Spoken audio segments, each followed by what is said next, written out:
Good morning. Vande Mataram. आपकी जो सामाजिक की पुस्तक है उसका तीसरा अध्याय राज्य शासन कैसे काम करता है। यानी अपने देश में 33 राज्य हैं, सॉरी 28 राज्य हैं। उनमें जो सरकारें हैं वो सरकारें कैसे काम करती है, राज्य में सरकार का गठन कैसे होता है, इसके बारे में इस पाठ में चर्चा करेंगे। जैसा कि अपने पाठ का नाम है राज्य शासन कैसे काम करता है। उदाहरण लें अपने राजस्थान राज्य का, तो अपने राजस्थान राज्य में जो सरकार है वो कैसे बनती है, सरकार का गठन कैसे होता है, वो सरकार गठन होने के बाद में कैसे काम करती है, उसके बारे में आज अपन चर्चा करेंगे। तो सरकार, राज्य में सरकार बनाने के लिए या राज्य का शासन संचालित करने के लिए भारत के प्रत्येक राज्यों में विधानसभा का गठन किया।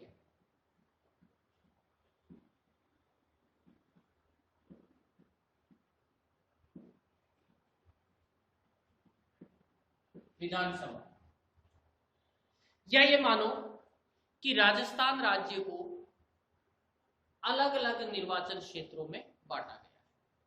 विधान, अपनी जो राजस्थान की विधानसभा है वो विधानसभा भवन कहां पर स्थित है, जयपुर में है। इस विधानसभा में सदस्यों की सीटें कितनी हैं?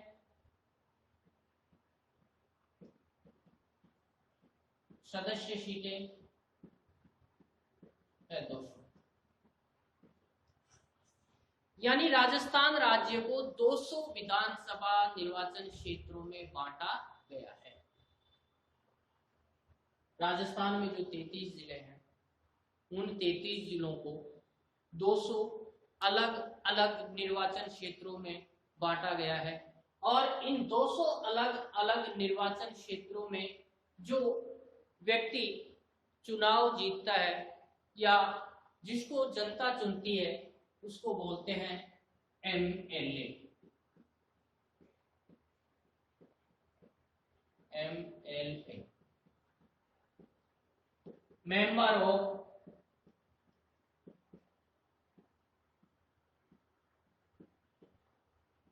लेजिस्लेटिव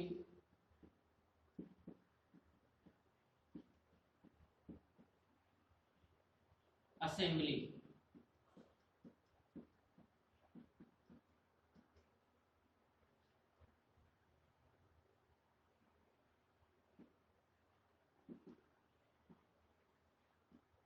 और इस एमएलए की फुल फॉर्म है मेंबर ऑफ लेजिस्लेटिव असेंबली, यानी विधानसभा सदस्य। विधानसभा सदस्य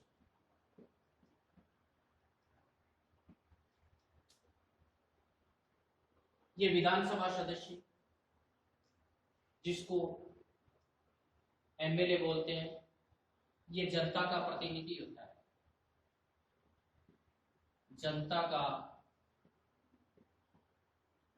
या जनता द्वारा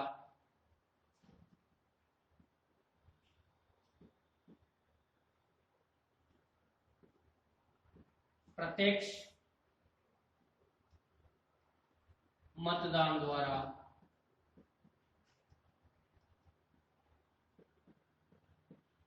चुना जाता है। इसलिए इसको जनता का प्रतिनिधि भी बोलते हैं, या ये विधानसभा में जनता का प्रतिनिधित्व भी करता है। इसलिए एमएलए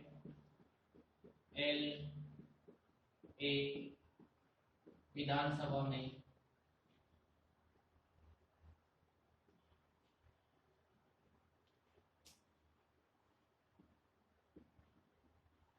जनता का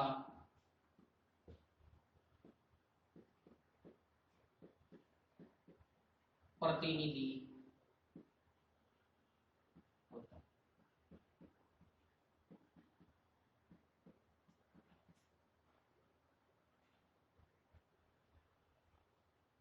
अब ये एमएलए बनाने की कहां जरूरत पड़ी? तो भाई अपने ऊपर शासन करने के लिए, अपनी सरकार का गठन करने के लिए राजस्थान के पूरे निवासी तो विधानसभा में नहीं जा सकते, पूरे निवासी विधानसभा में जाके बैठ भी नहीं सकते। इसीलिए संविधान में यह प्रावधान किया गया कि प्रत्येक राज्य में एक विधानसभा होगी, उस विधानसभा में सीटें निर्धारित होगी, उस विधानसभा के सदस्य को मेंबर ऑफ लेजिस्लेटिव असेंबली या एमएलए या विधानसभा सदस्य कहा जाएगा। इस विधानसभा सदस्य को उस क्षेत्र की जनता निर्वाचित करके भेजेगी जिस क्षेत्र में वो चुनाव जीतता है। तो ये जिस क्षेत्र से वो व्यक्ति चुनाव जीतता है, जिस क्षेत्र से वो एमएलए चुनाव जीतता है, उस क्षेत्र का वो एमएलए प्रतिनिधित्व करता है। यानी कहने का मतलब है कि अपन पूरे विधानसभा में नहीं जा सकते, विधानसभा में अपना प्रतिनिधित्व भेजते हैं और वो विधानसभा में जाने के बाद में अपनी तरफ से अपना प्रतिनिधित्व करता है। राज्य के लिए कोई भी कानून बनाना हो, राज्य के लिए कोई भी बजट पारित करना हो, तो वो सारा काम कौन करता है? विधानसभा का सदस्य। यानी कहने का मतलब है उस विधानसभा सदस्य जो भी निर्णय लेता है वो उसमें उस निर्वाचित क्षेत्र के लोगों की भी राय मानी जाती है। ये तो वह जनता द्वारा प्रत्यक्ष मतदान द्वारा चुना गया सदस्य है। ये कौन? विधानसभा सदस्य। राजस्थान में 200 विधानसभा सीटें हैं, यानी राजस्थान में 200 एमएलए चुनाव में खड़े होते हैं। 200 एमएलए के लिए वोटिंग होती है। राजस्थान को 200 अलग अलग निर्वाचन क्षेत्रों में बांटा गया है। अब है ये एमएलए में कौन खड़ा हो सकता है? भाई बात आती है कि क्या हर एक ही खड़ा हो सकता है क्या? तो इसके लिए कुछ निर्धारित योग्यताएं हैं।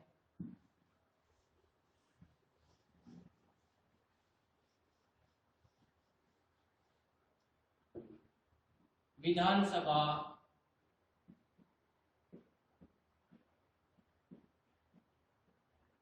सदस्य की योग्यता। पहली बात वह भारत का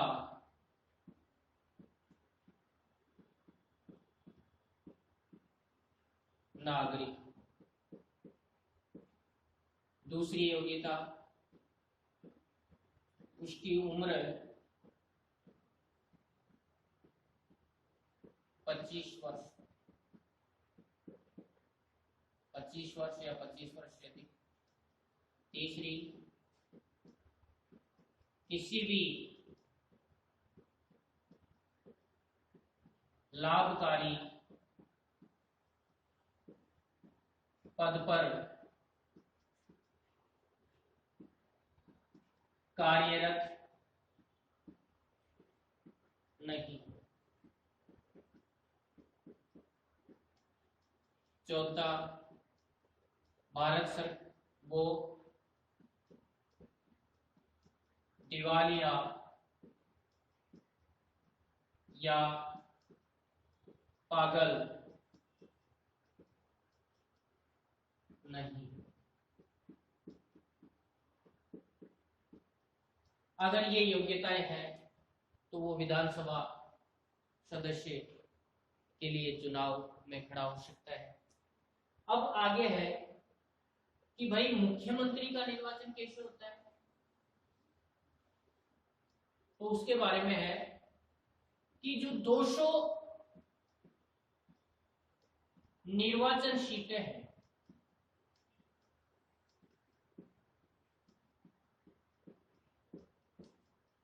इन सीटों पर अलग अलग पार्टी के व्यक्ति चुनाव के लिए खड़े होते हैं।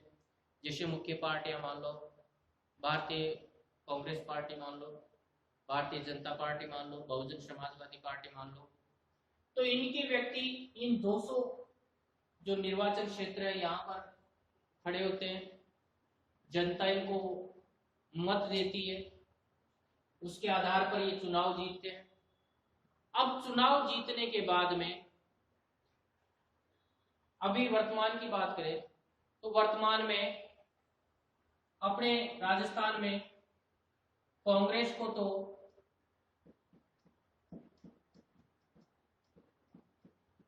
99 सीटों पर विजय प्राप्त हुई थी। एक ने गठबंधन की सीट पर मिली, यानी कांग्रेस को 100 सीटें मिली। फिर दूसरे नंबर पर बीजेपी थी, इसको 72 सीटें मिली। अब सरकार का गठन कैसे होता है, मुख्यमंत्री का गठन कैसे होता है, तो भाई इस 200 निर्वाचन सीटों पर अगर जिसके पास या जिस पार्टी के पास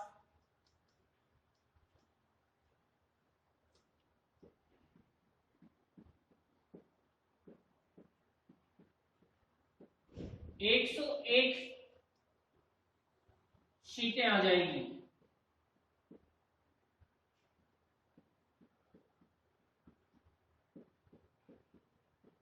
आ जाएगी, वो पार्टी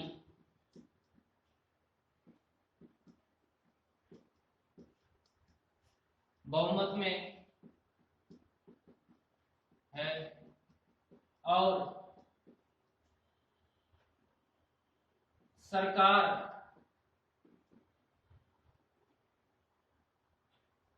बनाने का दावा राज्यपाल से करती है।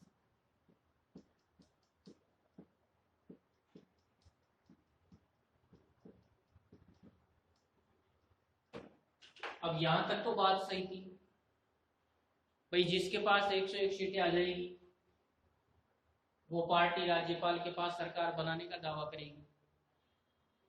लेकिन अब दिमाग में ये चलता है कि भाई जिस पार्टी के पास सीटें आ जाएगी, बहुमत आ जाएगा, वो सरकार बनाएगी। लेकिन फिर मुख्यमंत्री का निर्वाचन कैसे होता है, तो उसके लिए क्या होता है कि जैसे मान लो जिस पार्टी का बहुमत है उस पार्टी के विधायक दल की बैठक होती है,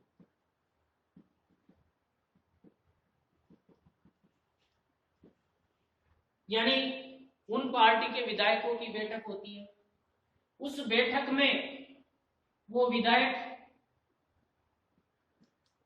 अपने दल का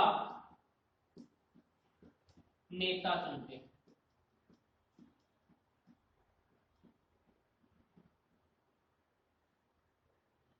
यानी कांग्रेस के पास 99 सीटें, गठबंधन की 100 सीटें हो गई। 6 सीटें इन्होंने जो बहुजन समाजवादी पार्टी के 6 एमएलए थे उनको मिलाकर के 106 या लगभग 107 के आसपास इन्होंने बहुमत साबित करने के लिए सदस्य जुटा लिए। अपने विधायक दल की बैठक हुई और इस विधायक दल की बैठक में इन्होंने नेता चुना। अपना नेता किसको चुना? श्री अशोक गहलोत।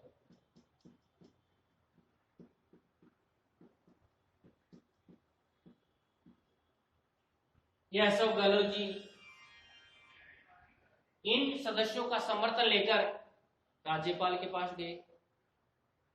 राज्यपाल के पास समर्थन का जो पत्र था वो राज्यपाल को सौंप दिया कि हमारे पास इतने सदस्य हैं और हम सरकार बनाना चाहते हैं। राज्यपाल ने इनको सरकार बनाने का निमंत्रण दे दिया और सरकार का गठन हो गया। मुख्यमंत्री जो विधायक दल का नेता था, जो विधायक थे, उन्होंने अपना नेता चुना वो नेता ही मुख्यमंत्री बना।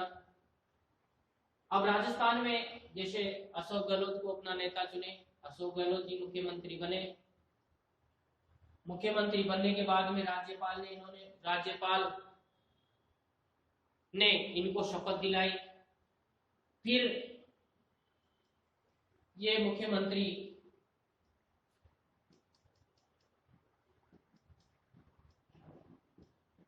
अपने साथ कितने सदस्यों को या कौन कौन से सदस्य उनको मंत्री बनाना चाहते हैं, तो मुख्यमंत्री ने मंत्रियों की जो लिस्ट है वो किसको दी? राज्यपाल को। राज्यपाल ने मुख्यमंत्री और अन्य जो मंत्री है उनको शपथ दिलाई। तो ऐसे हो गया सरकार का गठन। यह तो हुई सरकार के गठन की बात। अब है कि भाई जो सरकार में नियम है, राज्य के लिए जो नियम है वो कहां से बनते हैं, उनको कैसे लागू किया जाता है। तो उसके लिए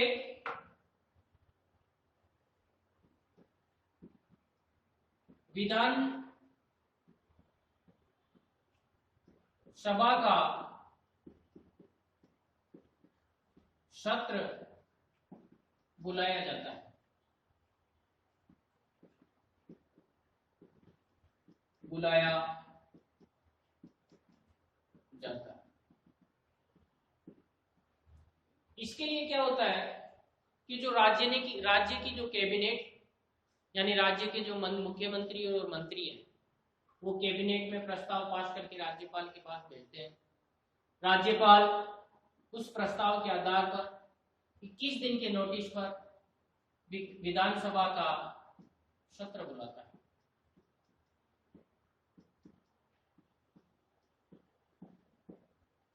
अभी वर्तमान में अपने राजस्थान राज्य में 14 अगस्त से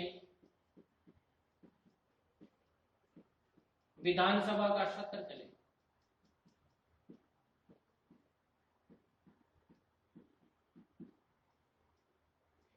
तो भाई जब विधानसभा सत्र चलेगा तो उसमें क्या होगा? उसमें ये होगा कि जो विधानसभा सदस्यों की सीटें हैं 200,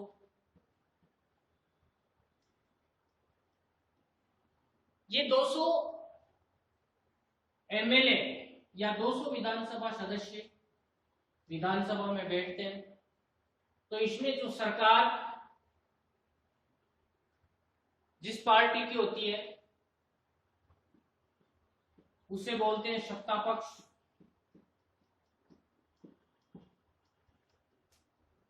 और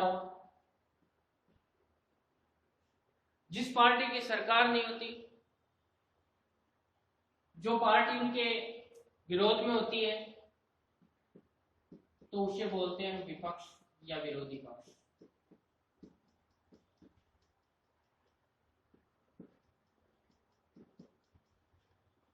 सत्ता पक्ष में भी है, कांग्रेस पार्टी की सरकार है तो वो गई सत्ता पक्ष। विपक्ष में भी अपने यहां पर सबसे बड़ी पार्टी है विपक्ष की, बीजेपी।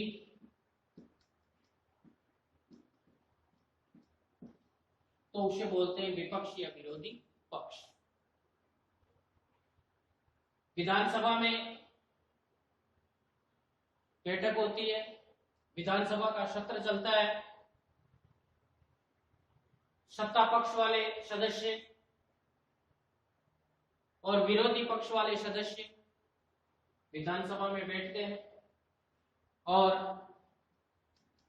जनता के जो मुद्दे हैं उन पर वाद विवाद होता है। वाद विवाद होता है या विचार विमर्श होता है।